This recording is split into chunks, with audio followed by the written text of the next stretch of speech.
They gonna get you by the goosebumps, goosebumps. Gotta get you by the goosebumps, gotcha. They gonna get you by the goosebumps, goosebumps. Gotta get you by the... Hello and welcome back to Drunken Book Club. I'm your host, Christopher the...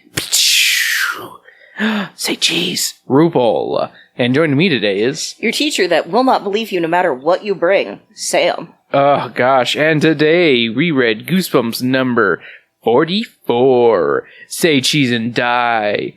Again. You know what? I think this book gets too much hate. I'm just gonna say it up front. I know it has the whole fat phobic aspect, or just a body issue aspect. I have some comments on that we'll talk about when we get to it. Or do you want me to say it just now? You can say it now. So my thought is it's very... For a second I thought they were going to go more psychological with it. Yeah. And go with like a body dysmorphia, not in a gender way, but like how people with like anorexia and other like... It's a body issue form of... body dysmorphia, it's kind of an over-encompassing thing of... Yeah. It's just how you view yourself is wrong. Yeah. And I think I agree. I 100% agree with you on that. I actually have that in my notes of... This book would have been great if you had a good psychological aspect to it, but RL can't do that, and also this is a book for children. Like, the weirdest comparison, but I stand by it, is the American Dad episode where Stan thinks he's... Anorexic. Stan thinks he's fat, so he becomes anorexic. Oh, no. I mean, he is anorexic, yeah. Yeah. And that's the thing. Like, yeah. Bro! Yeah, with the... We're freezing our tampons. Refreshing. Yeah, ooh, refreshing. Yeah, that's a great episode. But, that's a great comparison with this one, where, like, I almost wish it was, like, all in their heads, that they're thinking they're becoming fat or really skinny, but in reality... Oh no, this isn't actually happening, and they're just like, people are just like fucking with them or something. I was gonna say, like, the thing especially with the whole, like, we'll make it a light today, or something like that. Like, we'll go non-fat or whatever to skim milk. There we go. Yeah, skim milk. I think I'll give you skim milk with your cereal today. I could see a parent doing that to a kid that's not even fat, but they just have like that little bit of belly. Yeah. And doing, I think we'll just skim milk today instead. Why are you describing your mom? No, my mom, the thing is we didn't have other types of milk. We only had skim milk. Yeah, I know.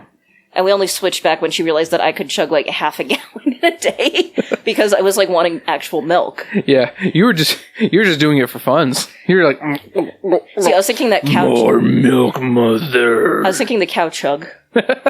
Just putting his fucking head in. Yeah.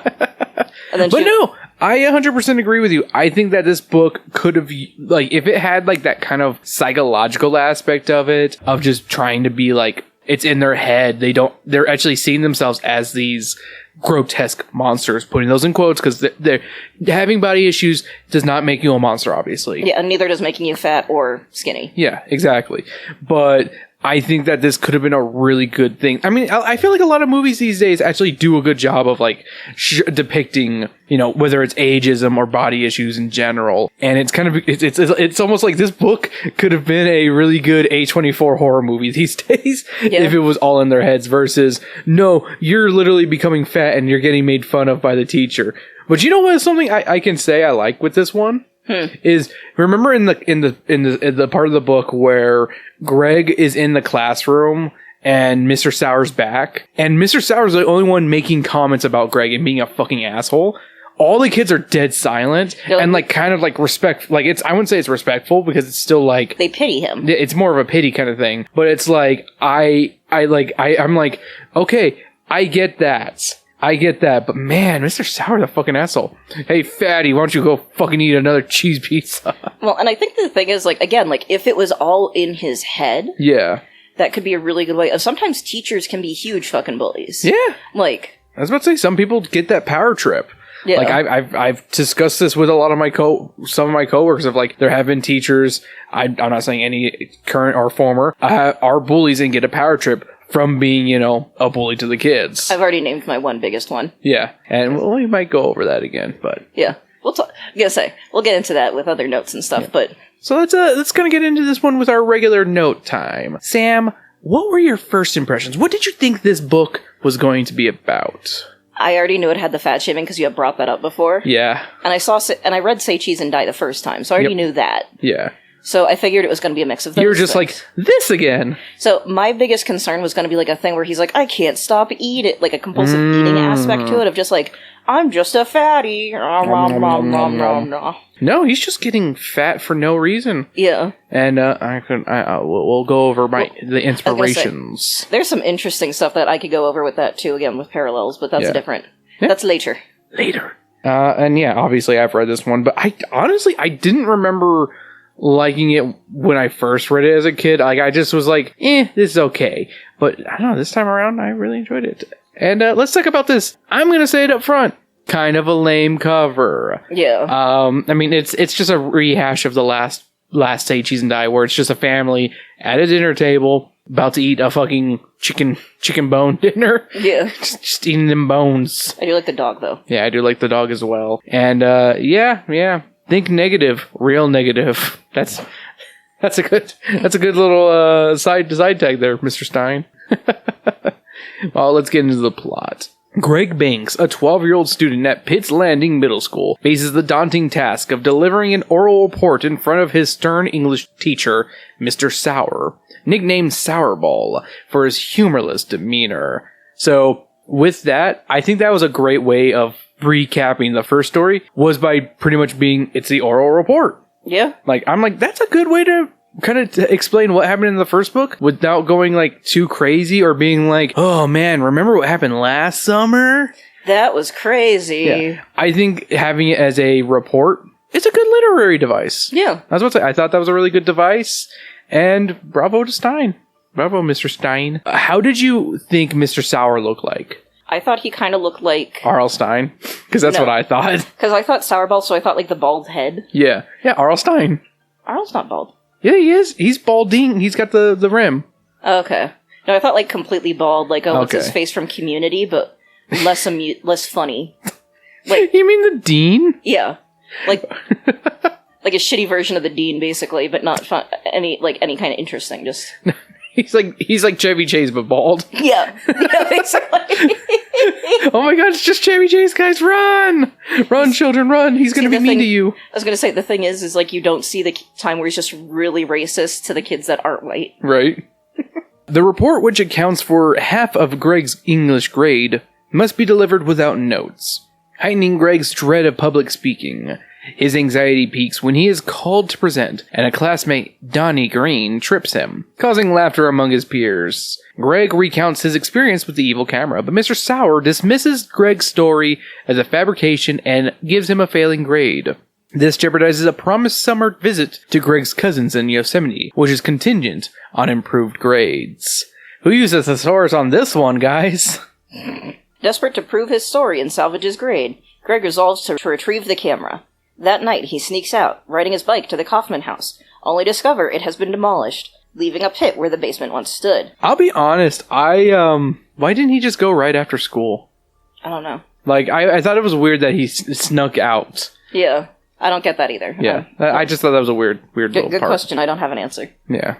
Also, they're missing the dead raccoon that he has to... Well, go over and then we talk about the dead raccoon. He encounters John, a boy whose family bought the property. Mistaking Greg for a thief, John confronts Greg, but calms down upon realizing his error. Greg searches a nearby dumpster and finds the camera. Along with a dead raccoon. At first, you see the dead raccoon, he's like, ugh! Yeah. And I want to think when he picks it up by the tail, but it's like that rigor mortis. I was about to say, it's just stiff. I was thinking that too. I like how we had the exact same thought of just... we both watch cartoons. Yeah. We watch way too many cartoons. That, and after burying a chicken, I think up to 3 times this summer, the same chicken.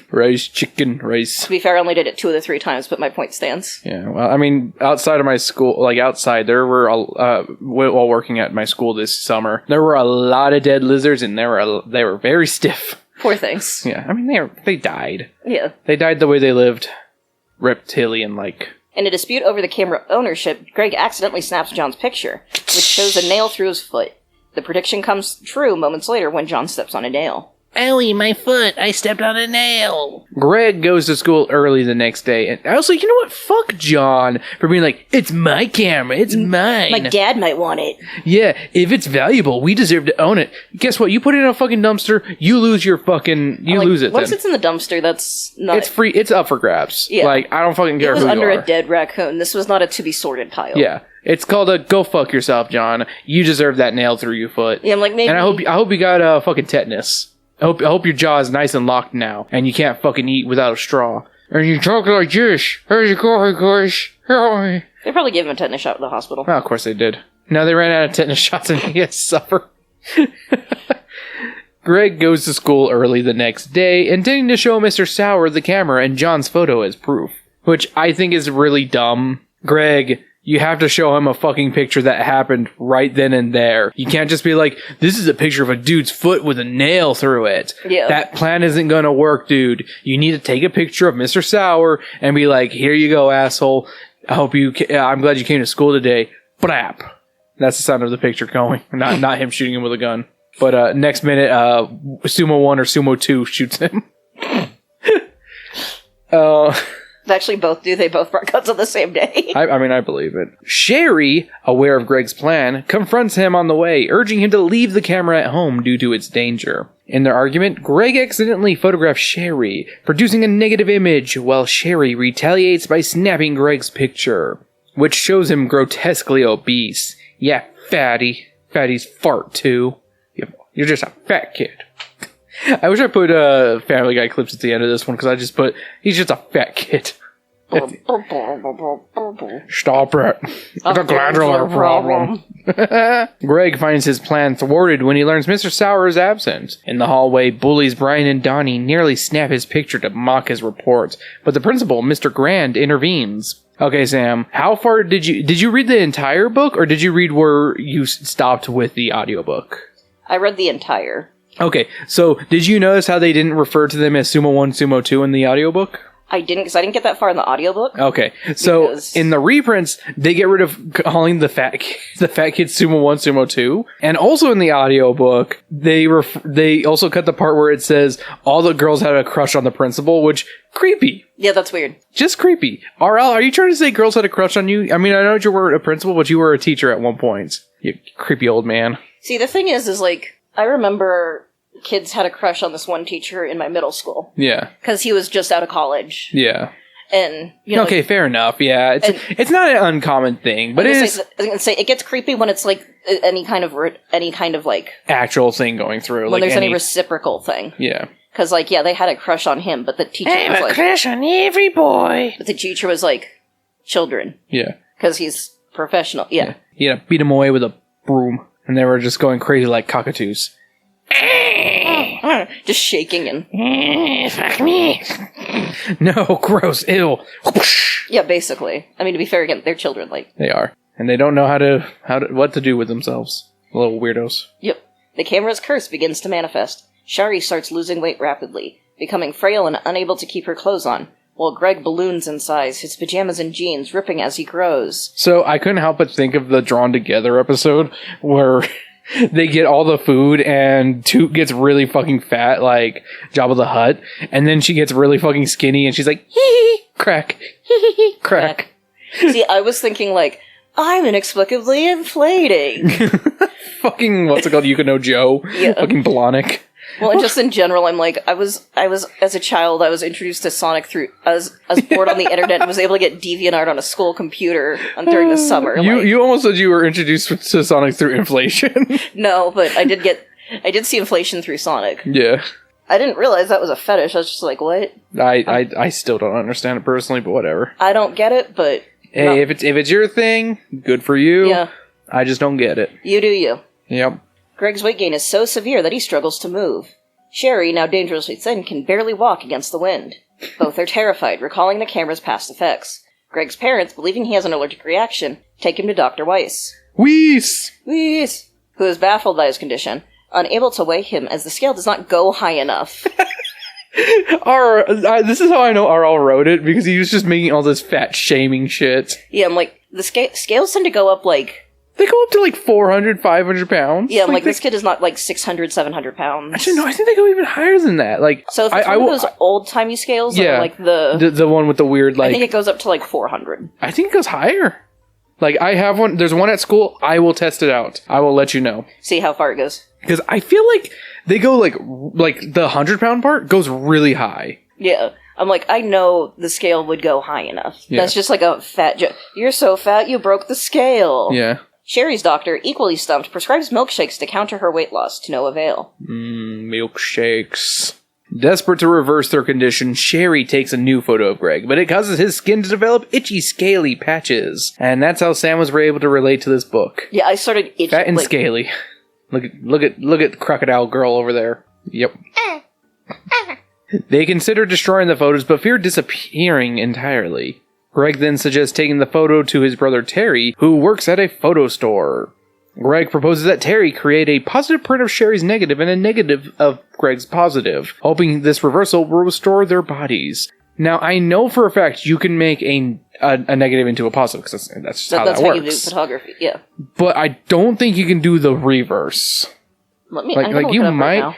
You might, but I don't know.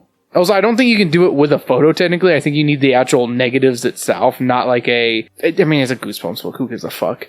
But yeah, you go look that up while I keep reading. After a tense wait, Terry produces the new prints. But initially, nothing changes. Greg and Sherry fear they are doomed, with Greg's skin flaking off and Sherry shrinking further. However, the next morning, Greg wakes up back to normal, overjoyed to see his reflection restored. He rushes to Sherry's house, finding her also returned to her usual self, and tells her, don't come to school today. So the first thing I found, by the way... Yeah. Sorry, was like, you can do it using Photoshop. See, which, yeah. Yeah, so... Which I didn't have at this point. Yeah. Because, I know how to do it through Photoshop. It's actually very easy. Yeah, I was going to say, I learned how to do it through MS Paint. Yeah. It's not a hard thing. There's literally a filter of, invert colors. Yeah. Elated but vengeful, Greg decides to use the camera against Mr. Sauer, who humiliated him by dismissing his report and mocking his weight gain. Yeah, fatty. Honestly, kind of valid. Yeah? Despite Sherry's protest, Greg plans to photograph him to prove the camera's curse and punish him for his unfair grade. In class, as he prepares to take Mr. Sauer's picture, the teacher seizes the camera, intrigued by his antique appearance. Ignoring Greg's pleas, he snaps a group photo of the entire class, including Greg, and hands it back with a smug challenge to see what happens. The photo develops, and Greg anxiously awaits in its unrevealed outcome. Ding, ding, ding, ding, ding. Dun, dun, dun. I don't like this ending, personally. I feel like it should have been Greg taking a picture of Mr. Sauer, and it should have ended kind of like the TV show episode, I feel like. Yeah. That's the only thing that TV show episode had going for it.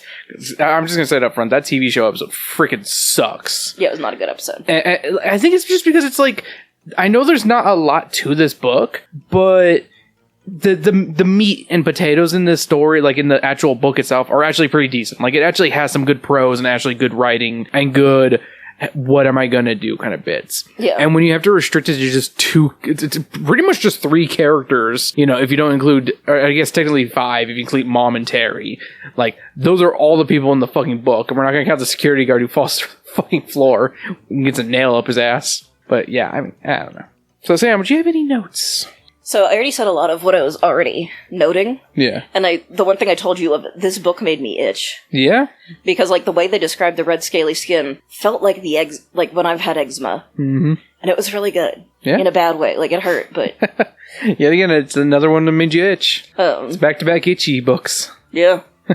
I'm trying to think. There's not many other notes. I got some good ones there. So, starting off with, I think Mr. Sauer's a pretty damn good antagonist. Because he's fucking hateable. Yeah, I fucking hate that guy. Bravo. Good job on that one. Page 13. They said it. The bullies said it. Yeah. Oh, I always wondered if the raccoon accidentally took a picture of itself and died in this one. Maybe. Yeah. Page 79. Oh, Lord, give this girl a belt. Oh, yeah, that was when her skirt fell down. Yeah. And I'm like, RL, you can't write that her skirt fell.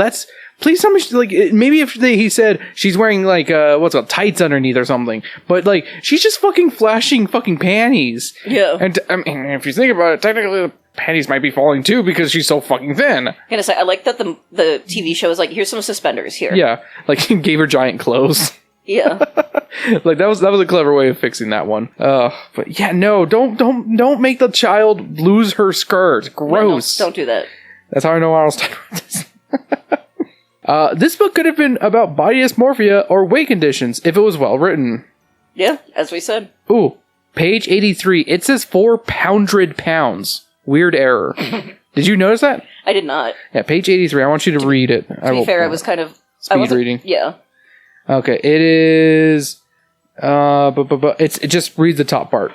I was ballooning up so fast, I wanted to tell them that I had taken out the evil camera, that Sherry had taken my picture, that it showed me weighing at least 400 pounds. Yeah, see? And that, you know what? That error was not on the Goosebumps wiki.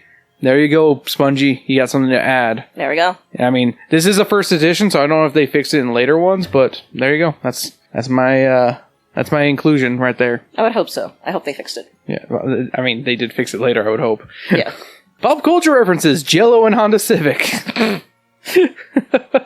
Greg and Sherry feel like American Dad characters. They do. Like, it made me think of that little, like, creepy alien boy that's, like, super skinny. Do you know which one I'm talking about? Like, he's got, like, gray skin. And Oh, yeah, I can't remember his name, but it's just that one-off character where they, like, mentioned, we don't want to look like him. Yeah. Like that. And then when he's really fat, he's like the neighbor who's really fat. Yeah. The skin scene was pretty nasty. Don't come to school tomorrow, ass end of chapters. And that's all I've got for my notes. So let's get into what inspired R.L. Stine. Sam, what do you think inspired Mr. Stine? The want to make a lot of fat jokes. Yeah, he's probably not allowed to write those inside his 101 joke books. He's like, how can I make a bunch of fat jokes? How can I make fun of these fatties? These little fuckers. I don't like fat people. I see them eating McDonald's and I don't like it. I only eat McDonald's. Skinny people like me. They made them get rid of supersize because of fatties. I miss supersizing combos. Alright, well, personally, I feel like it's obviously inspired by the same things from the previous book, but also maybe a little bit of inspiration from the book Thinner, because, you know, Oh, yeah. slowly he's getting thinner and thinner, much like Sherry, and also in the book, there's a character who comes up, fucking, like, he gets scaly skin and shit. Yeah. So I'm like, there you go, there's a little bit of a possible inspiration from Thinner. I think I'm pretty positive Thinner came out before this book came out. So, there you go. Yeah. And I know another book later on definitely is inspired by Thinner, so we'll get to that book eventually. Alright, I guess it's time for the question section. You got any questions, Sam? Did you ever... Well, we already talked about that, actually. Never mind. I don't have any questions. Okay, then. Did you ever have a mean teacher like Mr. Sauer? That's my first question. And Sam, we know you did. Yes, I've gone on record many times about this specific teacher. I don't know if I've ever really talked about my mean teachers, but I had an English teacher in middle school that was just a complete fucking bitch, Miss Lee, or Mrs. Lee, because she was old and craggly and a fucking cunt, who used me, who fucking, when I was able to finish my report before everyone else, she's like, even Chris got it done before you guys. Oh my god. Yeah. Fuck her. Old craggly bitch. That just reminded me of what was it? Oh, my parents thought this one teacher that, like, would hate each other. Yeah. I think I've talked about this too. But I was like, no, she actually was, because she was strict. Yeah. But it was like this is how I want, she was very specific. Yeah. But you like that because you crave structure. Yeah, I'm like, if you give me a structure and, like, what that means... Yeah, and it works out. I can do it. Yeah. But if you just say, like, I want this neat, it's like, well, what do you mean? Yeah. Where she was like, I want this and this page and this page and this like this. Yeah. I had a teacher in high school, my senior English teacher, I could not stand. He's the one who made us read Fountainhead by Ayn Rand. And I was very liberal in choosing some of my books. Because I was just like, I don't like this guy. I'm going to make sure I choose books that he's not going to like. Because he was like, I want to see you guys read and shit. And... what's it called? I would choose books specifically that I knew he probably hadn't read or would never read to be like, okay, what's your report? Tell me what happened in this book. And I'd be like, all right, sure thing. And yeah, I mean, I just didn't like him in general. And he was very critical of my writing in like the worst way possible. Like he gave me an F for fucking doing the assignment properly. Pulled a Mr. Sour completely. He did. I don't care for him. Yeah. Me and Juan actually had that class together, but I think Juan liked it. But he had like more friends in it, and I wasn't like I was friends with one, but I wasn't as close to him as I am now. Gotcha. So, would you snap a picture of someone with the camera? Has to be someone you know. Damn, I was gonna say someone I don't know. Yes, I'm trying to think of someone I would know. Probably not. Liar! You work with somebody you would take a picture of. Only if I do the one specific thing that I thought would be really funny. They poop themselves. No, the fat one would be really funny for her. Yeah. Not gonna lie. Yeah. I would say there's some people at my work I wouldn't mind. And I'm not talking about the students. I'm talking about some people who I was gonna say, I don't want to name names, but like, Yeah. Yeah, no, I get it. I guess I want to take a picture of Weiss and see if it doesn't give him cancer. It makes his it makes his right side work again, but its left side not work. Yeah, it just mirrored him. Have you ever brought something to school that you shouldn't have? Technically, yes, with Pokemon cards. Same! Yu-Gi-Oh cards! I got away with it because mine were in German, so I used it for like a show and tell thing. Gotcha. I would bring Yu-Gi-Oh cards because I would play against a kid on the bus and I would hide them. And I would also every now and then bring my Game Boy too. Which, you're not supposed to bring kind of thing. I didn't get that till 5th grade, so. So, there you go. Did you act like an ass when a sub was teaching? Because they in the book, the sub happens and the kids are just fucking monsters. I think every so often, I think there was 1 or 2 that I was, and I feel kind of bad, because... Yeah. Especially with one of them, because he was actually trying to teach, but he was, teaching math in a way that none of us were familiar with, so we're like, you're doing it wrong. And he's like, no, I'm not. And he was from a different country, so it was also so I feel bad about that one. But I know that it happened when I was at school, but I would never, go with it, though, personally. Yeah, for the most part, I would never try to be that asshole of a kid. Yeah, because, I knew that they were just trying to do their job. And I hate that they still do it to this day. These little monsters. Yeah. It's just fucking trying to teach you guys. Yeah. Or show a movie. Ever gotten stuck in a desk? I don't think a desk. Yeah. Not in a desk. I think there's been something else that I've got kind of stuck in, but... Yeah. Have you? I tried sitting in a children's desk recently. I got stuck. I wasn't as bad as Greg, but I was like, oh no, I can't get out. Oh my god, I'm kind of stuck. Wait, here we go. Yeah, I had that kind of thing. Where it was maybe it was a children's. I can't remember. It was a while ago. Yeah, but I've had something kind of like that. Granted, it's mostly teenager desks that we have at my school because they do have 3 different style ones. Yeah, and there was one that was a little smaller, and I was like, it doesn't look that small. And you're like, it is that small. Yeah, I was like, I can't fit. And it's kind of hard to get out of the middle school ones too, honestly. It's a little bit cramped. I'm not going to lie. All right. And final question. Did RL write this? Yes. Yeah. It felt very RL. This is 100% feels like an RL Stein book. You can't tell me this is not an RL book. Yeah. So, Sam, I guess it's time for the cocktail. And we're going to go with something fun. We're going to go with the skinny bitch. Okay. To kind of go with poor Sherry, because I couldn't find anything good for fat. So, question the customer first, but typically if someone asks for this, they want one of the following. Vodka on the rocks with lemon, vodka and water with lemon, vodka and soda with lemon, or vodka and Diet Cola with lime. There you go. Okay. That's your skinny bitch. That sounds not very pleasant. I feel like the Diet Coke one would be fine. That'd be okay. Yeah. But just the vodka with lemon, I'm like... I think if it's just a little bit, it's probably not too bad. It's a shot, maybe. Yeah. Alrighty, Sam. What's your book report on Say Cheese and Die? I am conflicted. Say cheese. Because, on one hand, the prose is really good in this. Mm-hmm. And the flow is really good. There's no, oh my god, just get on with it. It fucking has an amazing pacing. Yeah. But it's also, at least especially with the first edition, the fat phobia is really bad. What are you talking about, Sumo 2? What? Or more like Sumo 3 and 4. Oh god, I forgot about the baseball game, yeah. Yeah. I'm so and he ripped his pants. I really don't like it in that regard. I feel like I'm gonna have to kind of split it down the middle just because it's one of, or at least I have to knock it a point or 2. Yeah, that's fair. I'd give it probably a solid 3 out of 5.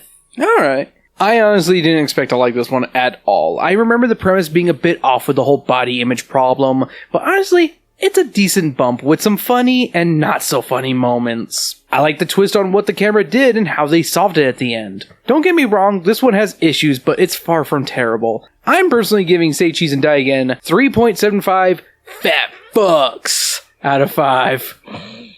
And that's the episode, folks. Hope you enjoyed what you heard, and hey, thank you so much for listening today. If you like what you heard, make sure to like, subscribe, share wherever you can, and leave a comment down below. What are your thoughts on Say Cheese and Die Again? I'm actually very curious what you guys think of Say Cheese and Die Again. Also, is the reprint better?